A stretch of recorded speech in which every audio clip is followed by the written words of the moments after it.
Yeah, so teacher Mike here over in Taiwan. I just gave this guy a dirty look because he's smoking. He gave me a dirty look back. Actually, it's kind of funny. In Hong Kong, they actually had this policy where you're supposed to scowl at people who are smoking, and for some reason, I guess it's supposed to make them stop. All it does, I think, is just it makes them more irate. It makes them want to smoke more. Anyway, I'm not really big into smoking, but yeah, so I just wanted to kind of do this video because I do have some time and I'm walking home anyway. So what is up exactly? I've been a lot busier with work, so it's kind of good to like have some money in your pocket, but like most people, I probably would suggest to you that you have something else that's kind of like on the back burner. A long time ago, I played this game by Robert Kiyosaki, and it was about I forget what it's called, but it's like escaping the rat race or something like that. And it's really interesting about like financial education because you get this job and then you have these assets, and I think really what the game is trying to teach you is that at the end you're supposed to find a way to escape the rat race. Don't have any expenses, and then basically have the assets work for you. And the thing is that most people when they try to do the game, they want to be the doctor right away. But if you're like a mechanic, or even if you're like some type of fast food worker or something, that's the kind of the funny part about this, is that you still have a chance, right? Mind you have to be a little bit more creative when it comes to making money, saving money, and all that stuff, right? There's what's that called?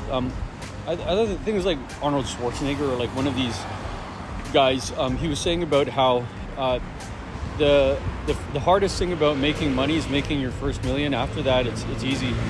And I don't know exactly if there's any truth to that at all or whatever, but because I think what they're trying to say is that once you have that money, then you can leverage it with something else. Leverage it with buying, I guess, property or whatever, or making some type of investments or something like that. I mean, I'm no expert at any of this stuff, but I think it's interesting the fact that they have that idea right away.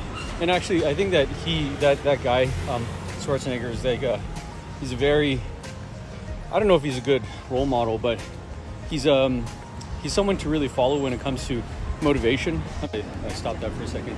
This guy was just a skinny guy from Austria with a dream, and he was just like, yeah, you know what, I'm gonna go be successful in movies in America.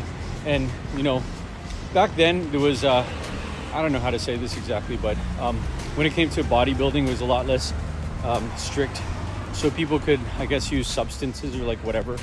The point is that he was like this really huge dude, and even now in 2026, like people, they kind of are like, yeah, he's really big. So and people, they talk about this thing called aesthetics or whatever. I don't know if that's going to translate correctly, but aesthetics basically is like how, I guess, aesthetically pleasing like your body is, or like whatever, and which is kind of like silly, but at the same time, if you're at that level where you're trying to compete in like bodybuilding and stuff like that, it does make sense. If you're just some regular guy walking on the street or like whatever, it's like something that nobody really cares about. I mean, unless you want to make yourself look like super attractive or something. Yeah, guys, so I finally made it home. I think today's topic today is like just basically, one is like leverage, and I guess the second one is don't waste your time with some stuff, like especially with like some stuff that's like really petty. Okay, so yeah, as far as like leverage goes, I was having a bit of leverage in my life for a while. I was actually like mining some like Bitcoin stuff, and I moved houses. You guys, I don't know if you can tell by like my background or whatever, I did move house. Anyway, so yeah, I stopped using my machines for a while. I think I probably need to, when I get around to it, like get around to just kind of setting them up. But I just feel like it's kind of weird because they get really hot too, right? So you got to come back home and you got to check and like see like what's going on and stuff. And we got like little kids like running around here too, so it might not necessarily be like the most like safe thing. I do have more space than my other place in some ways, but in some ways it's kind of not, because we're just kind of like stuffing the place like over here, whatever.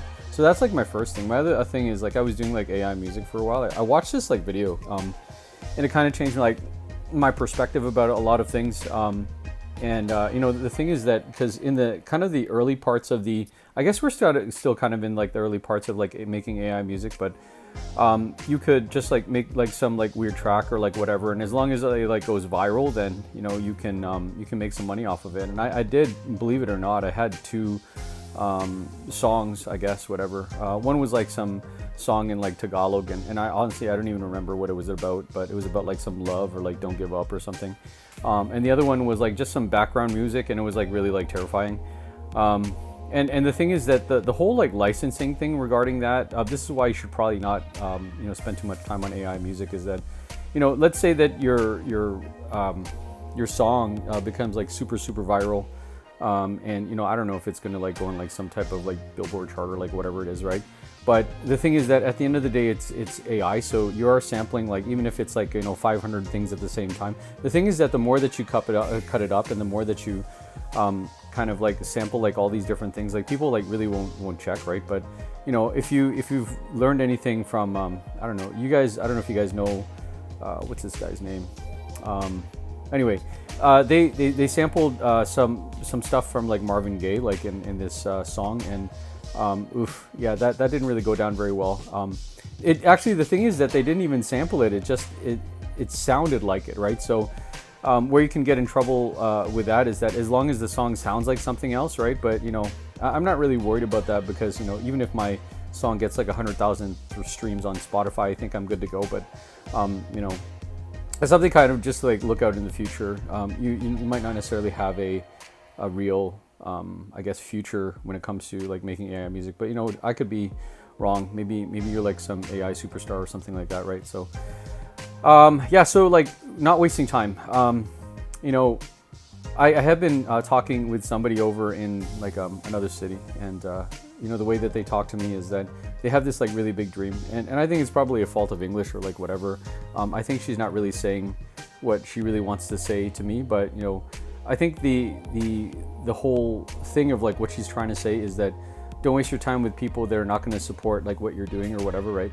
And I get that because there's just so many people out there who they have their own opinion. They want to like say the opposite thing of like whatever you're saying. And you know what? Believe it or not, I've met all of them. And it's kind of annoying in a way, because you want to make this connection with these people. You want to talk to them or like whatever, but you don't really know what's going on in their mind. And I've had people in my past that would judge me based on whatever happened to me and blah blah blah, right? And it was kind of annoying, because I'm like, well, you don't really know me anyway, right? You don't really know me anymore. Maybe you met me once, or maybe you met me twice. And the worst part about it, guys, is that this is like even your DNA. You have some people who are like in your family and your bloodline, and they're gonna judge you based on something that you did when you were 10 years old, 15 years old, 18 years old. And it's like, come on, guys, like, look, 20 years has passed, and let's just let bygones be bygones. But people are just gonna do whatever they want. And actually, it's funny. Like, I guess starting my whole Taiwan journey or whatever, I met people from like a long time ago, and I was like a weird, funny guy, I guess. I did some weird things when I started here over in Taiwan. I couldn't even like read the language or say anything in the language, and now I think I know a little bit more about the culture. I know really about the way that I'm supposed to kind of like function in the culture now. So I could just like go through and like nobody notices me. But when you're like a foreigner and you come here in the beginning, you're all like loudmouth and like bragging, and you go to a restaurant and you just want to be like super loud so that people just pay attention to you. And I'm like thinking, wow, what is this, high school, or what is this, elementary school? Like, you need to get attention from people all the time. But there's a difference between trying to get attention from people and trying to take care of your mental health, guys. So if you really are feeling like lonely and you feel like you need somebody to talk to, then go reach out to somebody. But if you're just trying to like out in the crowd, like maybe you should just go make a video on social media. Anyways, guys, it's getting hot here. I think I'm probably going to take a nap for a while, and I'll just take your mic here over in Taiwan. I'll see you guys later. Bye.